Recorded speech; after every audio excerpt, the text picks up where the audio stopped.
On November 21st, 1992, Tom Monfils disappeared after a workplace dispute. A day later, his body was found in a pulp vat with a 50-pound weight wrapped around his neck. Over 30 years later, exactly who killed Monfils remains a mystery.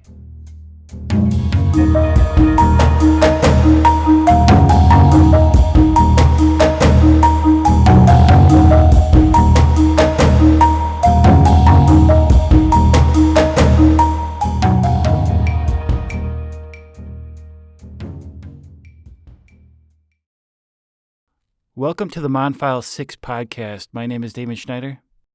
My name's Mike Potchell. Tonight's episode will be entitled 18 Minutes, and we'll get to the meaning of that title as we go through the episode. So I wanted to begin, again in this chapter, it stated that no coworkers pointed to a sort of beef between Kutska and Monfils. No one really thought anything of that there was bad blood between the two of them. But maybe there was something else that was causing the problem. So in a month's rotation, the workers at the James River factory would find themselves working every one of the three shifts. So the morning shift, the afternoon shift, and then the night shift. And I just want to point out when I was a guard in a paper mill in Neenah, Wisconsin, it was the same thing. It was 24 hours of nonstop and three shifts.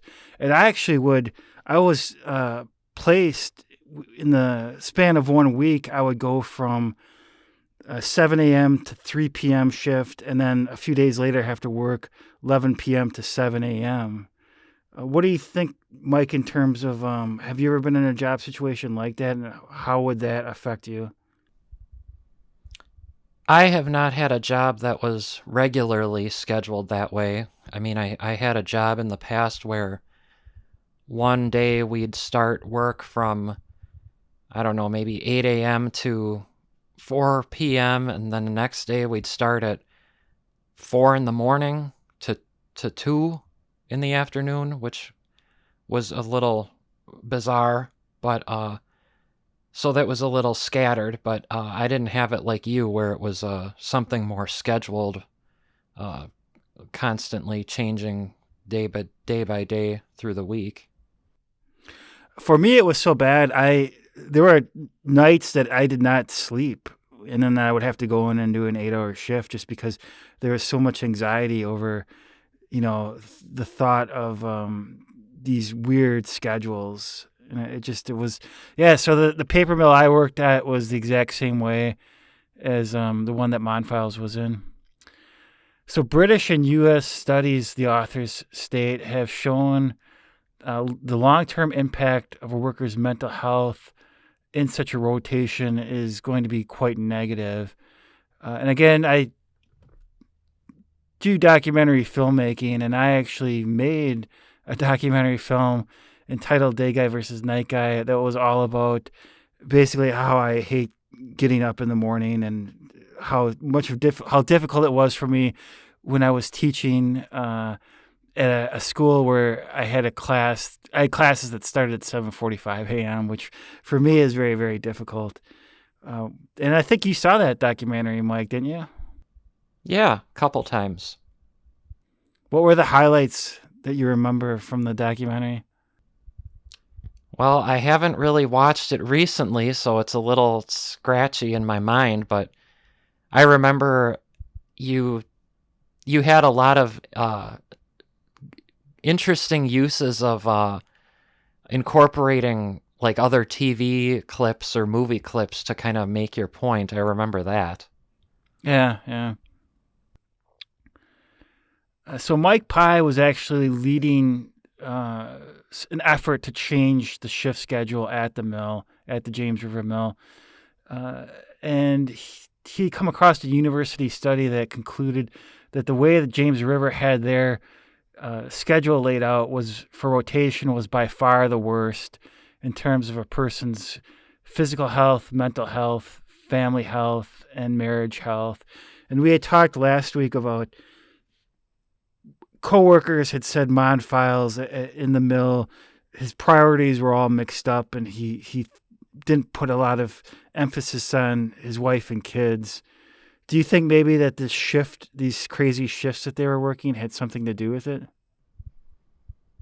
I don't know, because in the book they say that maybe he wanted the shift change to spend more time with family, but there were also many people who said that Tom would have liked that schedule because he could work on his rental properties more.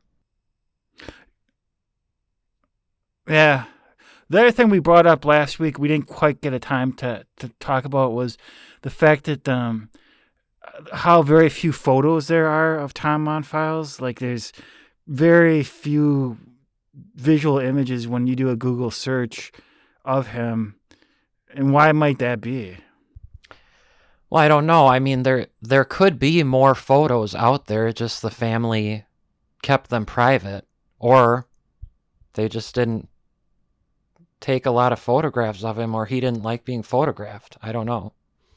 Yeah, or he didn't spend a whole lot of time in situations where there would be a camera ready. If you're at work all the time, you're not going to be taking photos while you're at work. Mm-hmm. At least back in the day of the point and shoot cameras, and you had to get film developed and all that. Yeah. So the arguing back and forth over the switch change occupied the workers for months. So this was sort of a big battle that was going on at the James River plant. Keith Kutska's wife had said because Keith had broken both of his ankles, that working 12-hour shifts would be too much. And I wanted to point out, we talked a little bit before the podcast, Keith was 41. I was almost 41 when I broke a thumb, and it never quite went back. It's still, if I have to write on a piece of paper with a pencil for a long period of time, it will start to hurt quite bad. And so I can attest to that if you break your bones at a later age, you never really get back to 100%. So I could buy that's why Keith didn't want the rule change. What about you? Well, I'll say this. Maybe you were going to mention it, but I mean, Keith himself did address why he didn't want the change. He said that he could see abuses, like he could see if they went to the 12-hour schedule. He was envisioning a situation where the person coming in for the next shift maybe calls in sick or just can't come in for whatever reason. So management asks the person who is supposed to be relieved to stay longer or even stay for a double shift. And so he was saying that he could see that happening, and he didn't want anything to do with that possibility. And I think it just shows too how Keith, for some reason, really just did not want management to have the upper hand in a lot of things. So I think he was content with the way things were and didn't really want management changing anything.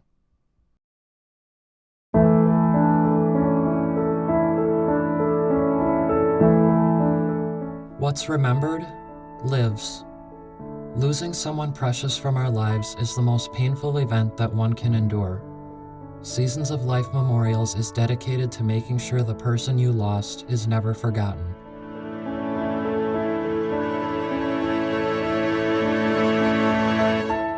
We work with you to help you craft a film about your loved one's life that can be viewed at the gravesite. We can also help you create a film about your very own life that can be viewed in the obituary section of your hometown newspaper. Imagine that, your friends, relatives, and neighbors viewing your own unique story and how your life truly did matter. Visit our website, seasonsoflifememorials.com, and follow us on social media today to start viewing what we can do for you. Yeah, you brought up the point of the double shift. Um, a double shift, if you had a 12-hour rotation, would be 24 hours. And I do remember, Yeah. I remember being asked to do double shifts when I was a guard back at the plant. I never did, but there were a few people that actually did the double shift. So that means that some people actually were working a 24-hour day? No, 16 hours. There was 8-hour shifts there. Oh yeah, okay, you had 8 hours. Okay. Well, and I was going to add to that too. I mean, with those erratic schedules that you were working, it's kind of no wonder, I guess, that, and then you add to the fact that you mentioned it was minimum wage. It's kind of no wonder that you weren't real motivated to stop the people from stealing the stuff. Oh yeah, it's funny you mentioned my very last day of work. Um, a semi truck ran into a transformer, and it knocked the power out in a large number of the plant. And Mm-hmm. I just played my Game Boy. The phone was ringing and ringing. And I just played. I figured they can't fire me. It's my last day, so. Yeah, I guess. So Monfile, he liked the proposal about going into the 4-day 12 hours, but he had little seniority, and he didn't want to spar one on one with Kutska. Now, just before Friday, November 20th, this would have been, Monfile's got a tape player from Brian Kellner. Why is that name important, Kellner? You mean Kutska got the tape player? Yeah, Kutska got the tape player from Yeah, Brian Kellner. Why is Kellner important? he is a big name later on, with the one of um, the big things that the prosecution uses their theories with the what's the name of the Fox Den? The Fox The Fox Den Den. theory? Yeah. So without Kellner, the Monfile 6 don't get convicted. So it's just interesting that Kutska went to Kellner and he got a tape player from Kellner, and Kellner was the first person to hear the tape. Mm-hmm. Kutska then called Marlon Charles, who was the union head, and told him he wanted to, quote unquote, file union charges against Monfiles. And Kutska planned to get an admission. So this is an important point as well. So Kutska's whole plan revolves around getting Monfiles to admit that it's his voice on the tape. And we're going to see, just coming up here, that there's a disagreement between the authors of this book and D.A. Zukowski and Detective Winkler over whether or not they got that admission. So Charles said it was a good plan to have witnesses if Monfiles admitted guilt. Kutska then called Mike Pye and asked him to be a witness. And Mike Pye's response was, "Okay, but don't expect me to lie for you." Why is that important, involving Mike Pye and Mike Pye's response? Well, I think it shows that that shows that Mike Pieskowski has a pretty high quality character that's been established kind of throughout the book and in the film when he's interviewed. I think he's got a high set of morals, but then it also kind of shows that I don't know, that Mike maybe wasn't super trustworthy of Keith being real honest about the situation. He thought possibly he would maybe stretch the truth to get what he wants. Yeah, I kind of got the feeling that Mike really didn't want to be asked to be a witness, but just sort of because he's sort of a good guy, decided to go along with it. So Kutska was warned by Charles to, quote unquote, not shake Monfils down and to keep his cool. He's going to mention this several times.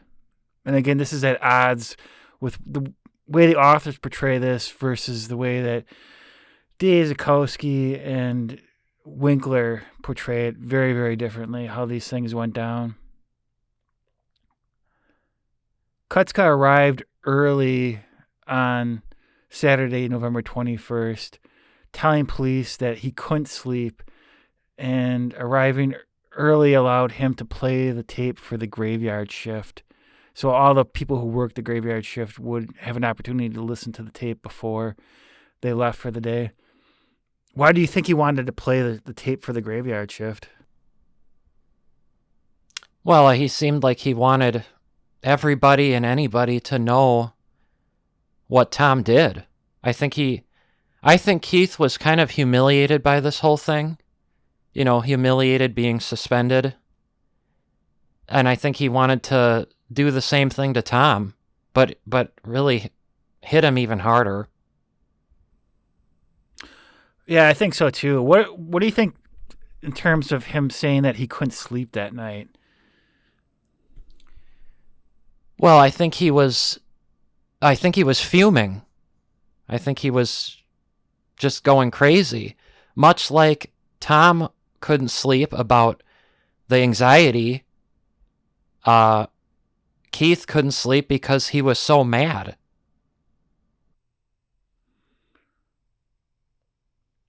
So they were all in Coop 7 when this went down, which is kind of interesting because in the documentary Behind Human Nature, I just rewatched a part of it that where Detective Winkler claims that everyone was in Coop 9.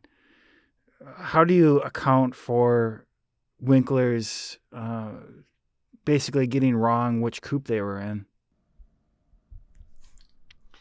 I don't know, maybe he just misspoke in that particular moment, or again, this case in his mind is done, and he hasn't really gone into the details for many years, so to me it's possible that he just doesn't remember the details.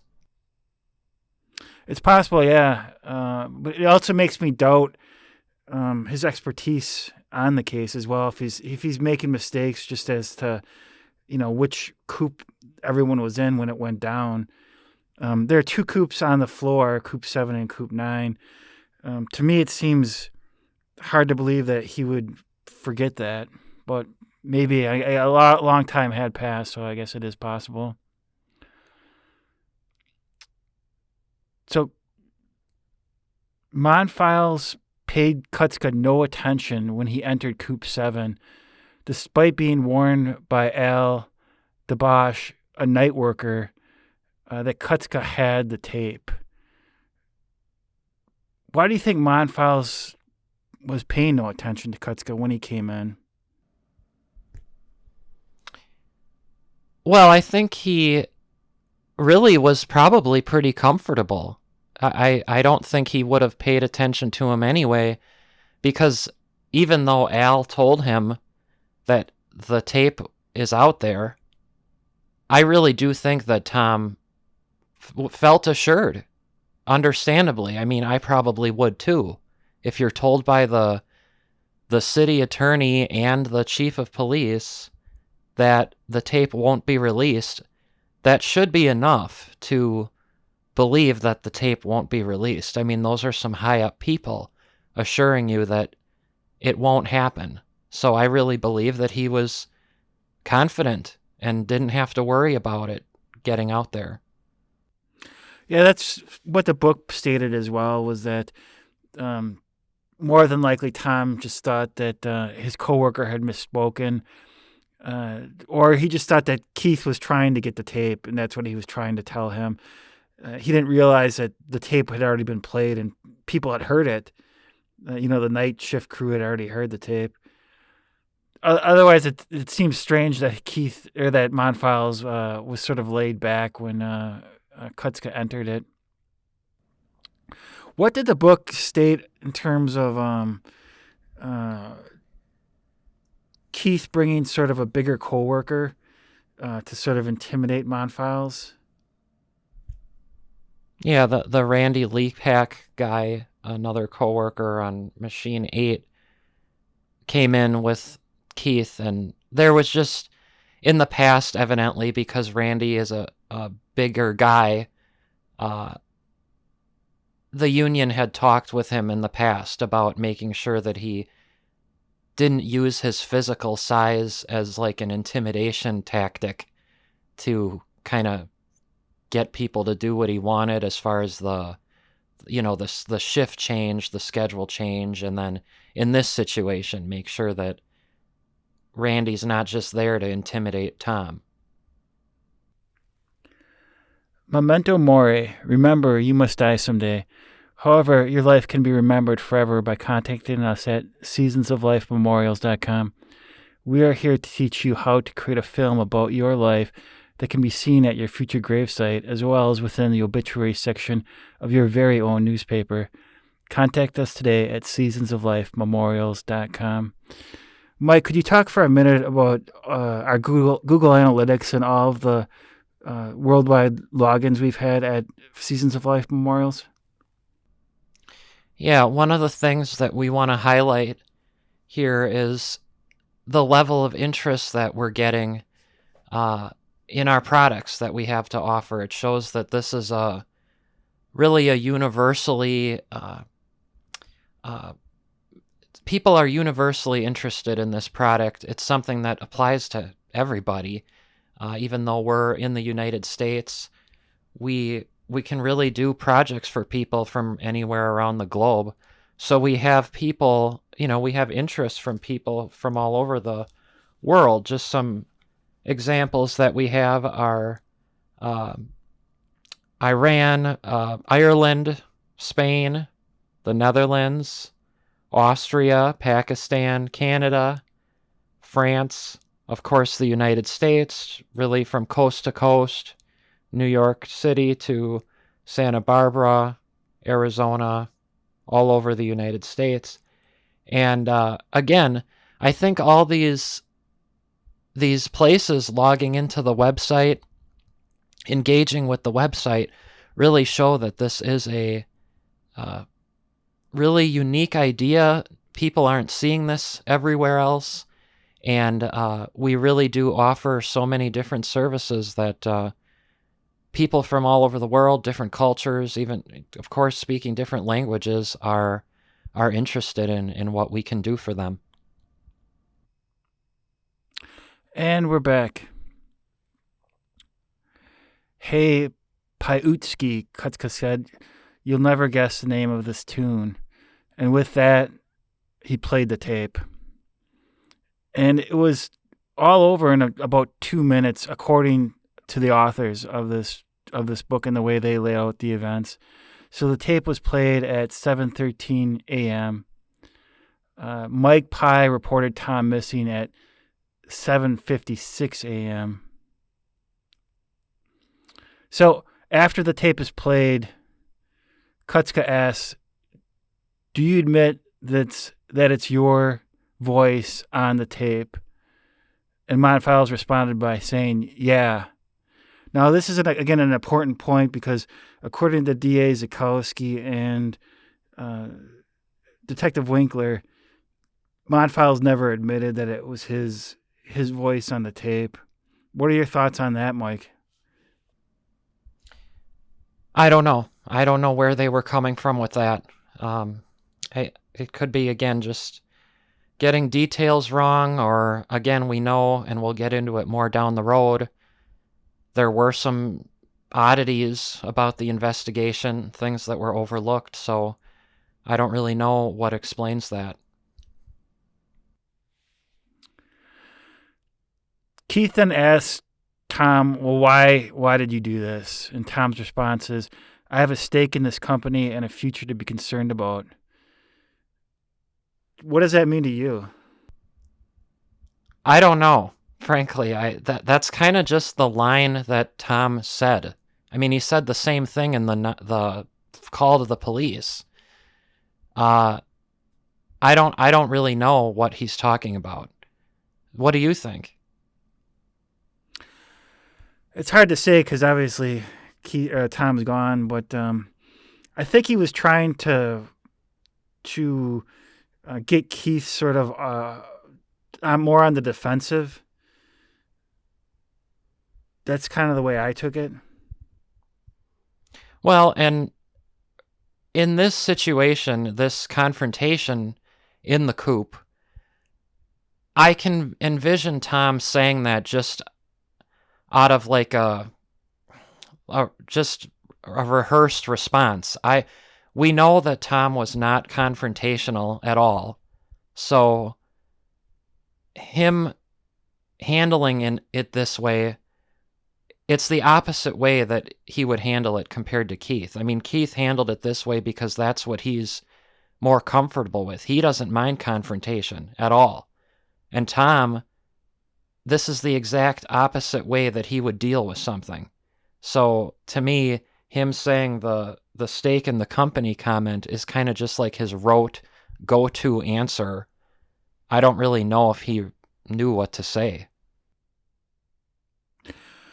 Again, the DA, Zukowski and Winkler, they would say that this all went down much differently than the way the authors are saying that it went down.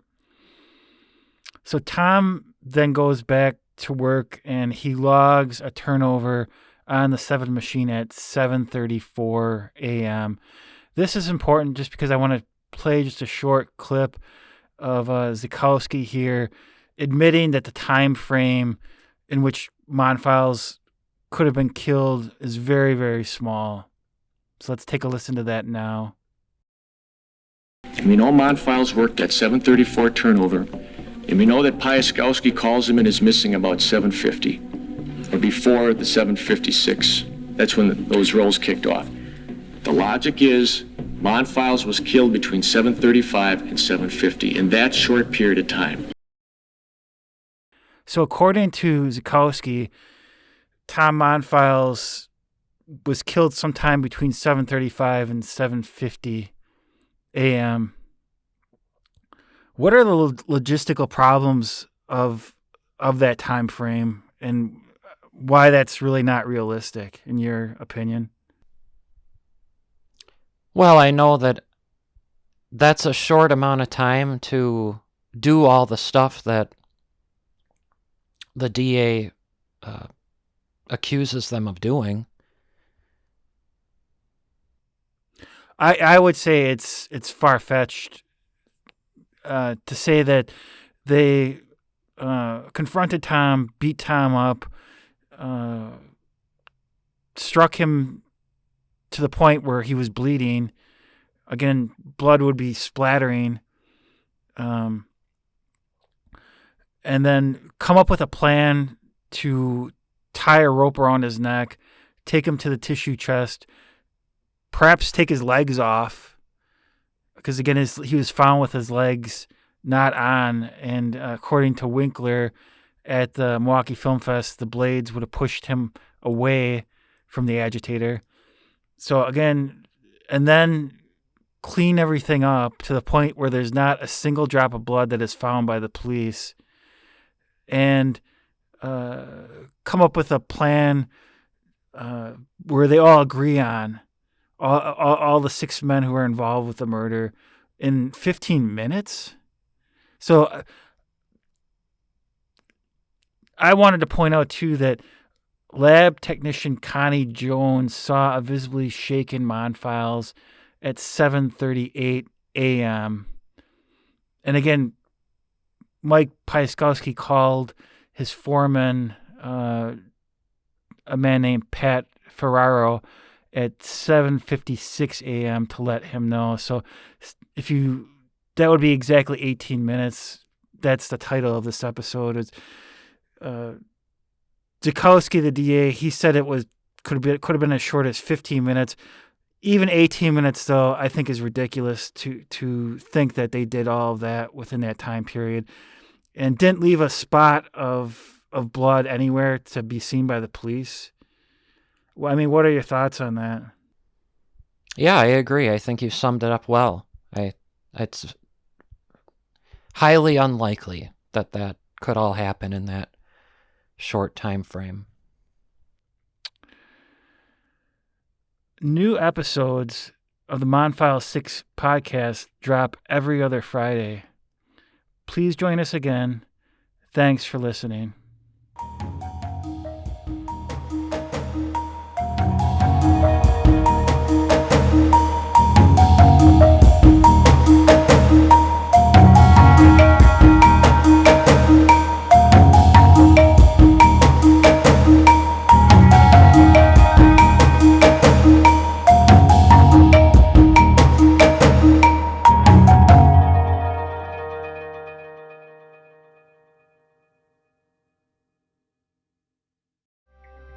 Have you recently lost a loved one and want to hold on to their memory forever? Would you like all of the world to view what their life had been about? Seasons of Life Memorials is what you are looking for. We create individual and unique documentary shorts that will allow anyone visiting the gravesite to view the documentary and your memories of the loved one. Contact us today to set up an appointment at seasonsoflifememorials.com.